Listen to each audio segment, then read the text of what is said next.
안녕하세요. 취미로 철학하는 남자입니다. 네, 오늘은 1월 26일 2시 반을 지나고 있고요. 아리스토텔레스 영혼에 관하여 3권 5장을 살펴보도록 하겠습니다. 네, 3권 5장 같은 경우는 지성에 대한 얘기를 합니다. 지성이 어떤 걸 말하냐면 정신을 말한다고 보면 될 것 같은데요. 그래서 지성에 대해서 구분을 해요. 정신을 구분하는데 어떻게 하냐면 진료적인 지성이라고 부르는 감성적인 영역. 그러니까 우리가 감각해서 파악하는 저것이 빨갛구나라고 파악하는 그걸 가리켜서 이제 진료적 지성이라고 볼 수 있고, 원인적 지성 같은 경우는 의지, 뭘 해야겠다, 그래서 어떤 것이 더 낫더라, 이런 판단하는 기능을 담당합니다.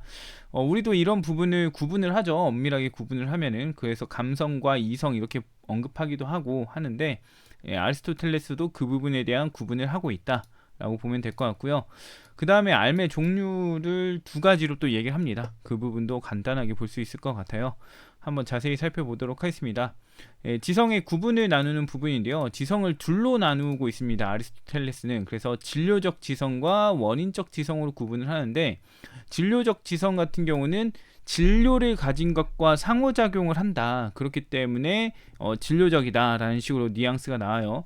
그래서 결과적으로는 우리가 감각 정보, 자극을 인지하는 지성이라고 볼 수 있고요. 감각된 내용을 확인하는 지적 능력이라고 볼 수 있습니다. 원인적 지성 같은 경우는 행동을 야기하는, 행동의 원인이다 이거예요. 그래서 원인적 지성이다라고 표현을 했는데, 결과적으로 우리가 말하는 의지, 사유, 판단 등이 이제 이에 해당이 되는 지성이라고 볼 수가 있을 것 같습니다. 그 다음에 이제 원인적 지성의 특징을 보게 되는데요. 원인적 지성은 빛과 비슷하다라고 합니다. 아리스토텔레스가 이렇게 말을 했는데, 왜냐하면 가능태를 활성태로 만들기 때문이다라는 거예요. 빛 같은 경우는 어떤 색도 인식하지 않는 눈, 그러니까 가능태 상태죠. 어떤 색으로든 인식할 수 있는, 어떤 색을 인식할 수 있는 가능태 상태의 눈을 특정 색을 인식하게 만듭니다. 그래서 활성태로 만든다는 특징을 갖고 있고, 원인적 지성 같은 경우에는 어떤 행동도 하고 있지 않는 신체, 어떤 행동도 가능한 가능태인 신체를 특정 활동을 하게 만들어 버립니다. 활성태로 만들어 버린다는 거죠. 그래서 둘이 같다, 비슷하다라고 얘기를 하게 되고요. 그 다음에 원인적 지성, 의지는 행동과 구분이 된다라는 얘기를 하는데, 의지니까 당연히 우리는 의지와 행동을 구분하잖아요. 어떤 걸 할 의지를 갖고 있지만 그걸 행동하지 않는 그런 상황들을 보고 있기 때문에 의지와 행동이 구분되는 걸 잘 알고 있습니다. 그래서 그에 대한 얘기를 하고요. 그 다음에 행동에 의해 영향받지 않는다. 근데 의지라는 거는 어떤 행동, 어떤 물리적 작용에 대한 영향을 받지 않는다라는 거예요. 그래서 진료적이지 않다는 특징을 언급해 줍니다. 그 다음으로 이제 사유 기능을 담당한다. 원인적 지성은 사유 기능을 담당한다라는 건데요. 판단하고 사유하고 어떤 의지를 갖는 그 과정 전체를 이 원인적 지성이 담고 있기 때문에, 그래서 이렇게 언급한다라고 볼 수 있습니다. 그 다음 보게 되면요. 이쪽이 지금 잘못됐네요.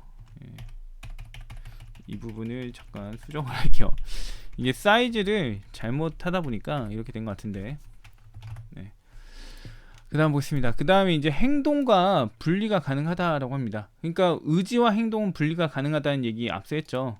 근데 의지와 행동이 분리되면서, 그럼 의지는 물질적인 거야 비물질적인 거야 했을 때 의지는 비물질적인 게 됩니다. 왜냐면 행동은 물질적인 작용이잖아요. 근데 의지는 그것을 조종하고 있는, 원리를 제공하는 역할을 하기 때문에 비물질적인 것으로 취급이 되고요.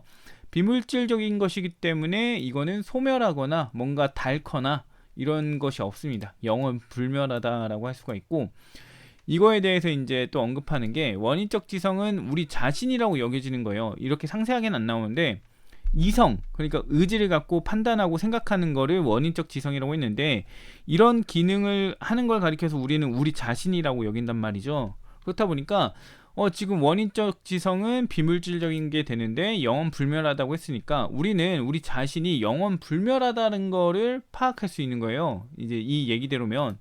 근데 그럼에도 불구하고 우리는 영원 불멸하다고 생각을 안 해요. 왜 이걸 모르냐 했을 때, 원인적 지성은 행동을 야기할 뿐 정보를 수용하는 기능이 없다는 거예요.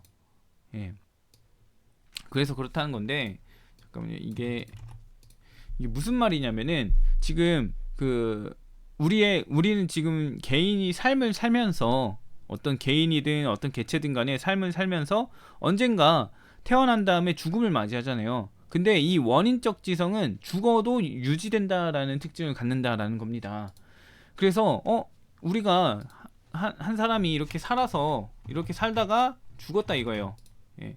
죽고 나서 또 다시 이렇게 태어난다라는 이제 그 영원 불면, 영혼의 그 회귀, 이걸 언급하게 되는 건데, 이게 한 생이고 이게 한 생이라고 한다면은 이렇게 살다가 죽어도 이 원인적 지성은 영원 불멸하기 때문에 쭉 간다 이거예요. 그러다가 새로 태어나거나 환생하거나 이런 것들이 있다라는 언급을 하는 겁니다.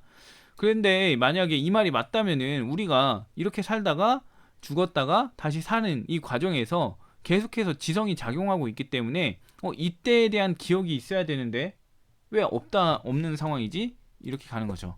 왜 없는 거야? 했을 때 이제 아리스토텔레스가 하는 이유, 말하는 그 우리가 이 기억을 못하는 이유는 원인적 지성은 기억하거나 정보를 수용하는 역할을 하지 않는다라는 겁니다. 그 역할은 누가 하냐면 진료적 지성이 한다는 거예요. 외부 정보에 대한 파악은 진료적 지성이 하는 거라서 우리는 지금 이렇게 살다가 죽고 지성이 계속 유지되지만 그 기억이 없는 이유는 기억을 담당하는 지성이 없는 채로 유지되기 때문에 그렇다. 그리고 기억을 담당하는 지성은 가멸적이다, 소멸할 수 있다라는 얘기를 하는 거예요. 그래서 그 부분이 언급이 된다라고 보면 될 것 같고요. 그 다음 보겠습니다. 알의 종류와 대상의 관계에 대해 얘기하는 부분인데요. 일단 알의 종류를 둘로 나눕니다. 활성태의 알과 가능태의 알으로 나누는데, 여기서 보게 되면은 지금 원인적 지성이 활성태로 만드는 역할을 하기 때문에 활성태의 알이 원인적 지성 아닐까 이렇게 생각을 해볼 수도 있어요. 근데 그게 아니라 활성화됐다라는 거예요. 이거는 결과적으로 자극을 받아서 활성화됐다, 자극받아 생겨났다 이런 거예요. 그래서 진료적 지성이 이제 갖는 알미라고 할 수 있습니다. 뭐 저것이 빨갛다, 노랗다, 딱딱하다 이런 게 다 활성태의 알미고요. 가능태의 알은 행동을 일으키는 알을 말합니다. 그래서 원인적 지성의 것이 되고 의지에 해당이 됩니다. 의지에 해당이 돼서 개인에게 있어 의지가 먼저 선행된다라고 여겨지기도 하는데, 우리가 순서적으로 봤을 때 의지가 있고 행동이 생기잖아요. 그렇기 때문에 우리가 이제 의지가 먼저 선행되고 행동이 나타난다라고 보긴 하는데요. 그럼에도 불구하고 실제로 보게 되면은 의지와 행동이 동시에 나타나는 경우들이 있다라는 특징을 언급합니다. 그래서 이 알의 특징에 대한 언급을 간단하게 하고 있다라고 볼 수 있을 것 같아요. 제가 이 부분을 조금 정리를 제대로 못했네요. 이 부분하고. 아무튼 이런 내용을 담고 있고요. 5장은 좀 짧습니다. 근데 짧은 만큼 좀 함축된 의미가 많기 때문에 이 부분은 조금 보기가 애매할 수 있다라는 생각이 들기도 하고요. 아무튼 오늘 여기까지 하고 다음에 또 다른 얘기로 찾아오도록 하겠습니다.